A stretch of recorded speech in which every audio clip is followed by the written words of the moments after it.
In this video, I show you how I made my black cat punch needle pouch.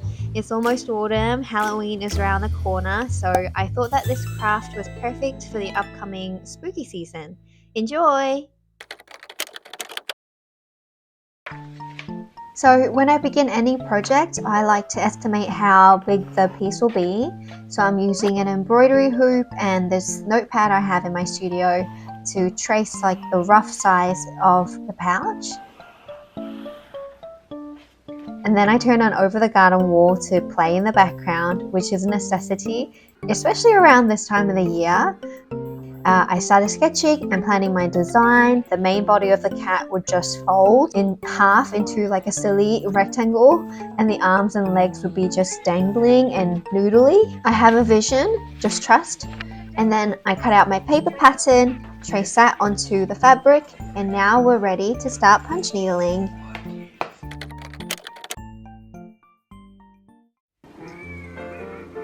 I start by threading the yarn into the punch needle, and the needle that I have here, I don't remember the size, but it's like a chunkier needle, so I can feed 2 strands of yarn into the hole. So every time I punch into the fabric, I'm creating 2 loops of yarn instead of 1, so the piece just works up much faster, if that makes sense.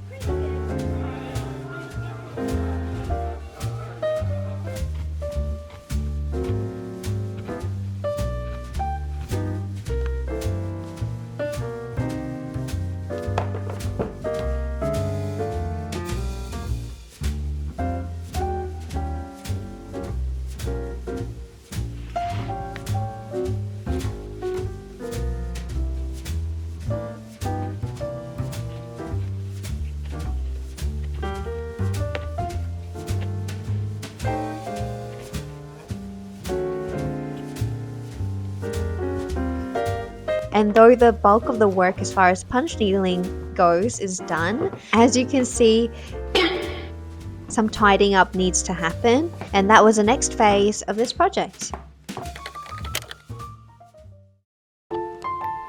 So this is what it looks like when I'm tidying up the details after I'm done with all the punch needling. The yarn loops kind of blend into each other, and the lines where the shapes are for like the eyes and the nose aren't as crisp. So what I like to do is go in there with something sharp like scissors and physically manipulate the yarns around. This part actually takes much longer than the actual punch needling part, but I think it's so worth it because you can definitely see the difference.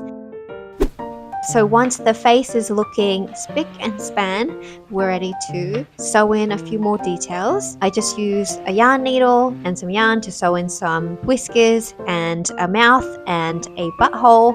I put the butthole in the wrong place. I sewed it so that the butthole is at the back of the cat's head rather than the cat's bottom. Does that make sense? Don't worry, I fix it later though.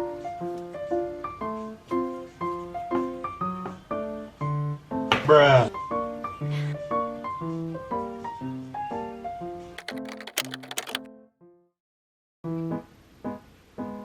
After I take the piece out of the hoop, I cut it around the edges and start gluing them in. I just use hot glue. I know it looks kind of messy on the back because monk's cloth especially frays very easily. So it's just easier to use a backing to cover up all the untidy bits.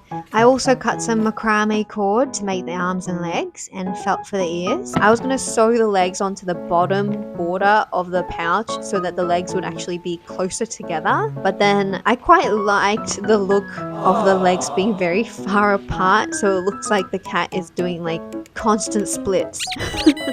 Kind of cuter that way in my opinion.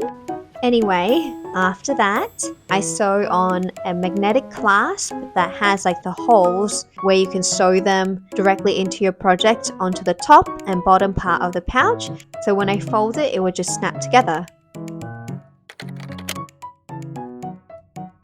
Okie dokie, we're almost there. We're in the final stage where we just have to sew the left and right side seams together. When I'm joining any seams together, I typically just use a blanket stitch.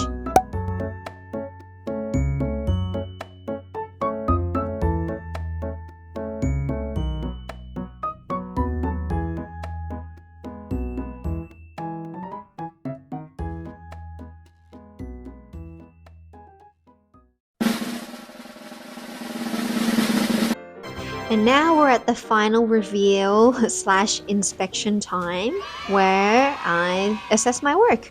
Here I am just checking to make sure the clasp works the way I want it to. The pouch, she's a cutie, she's mini, she's not supposed to be your humongous tote bag. Maybe like a tote bag accessory that will be perfect for carrying trinkets and bits and bobs, or maybe for me, some sewing supplies and lip gloss. If you like crafty videos and you would like to see more of this stuff from me, please subscribe, like, leave a nice comment below, and I will talk to you next time. Goodbye!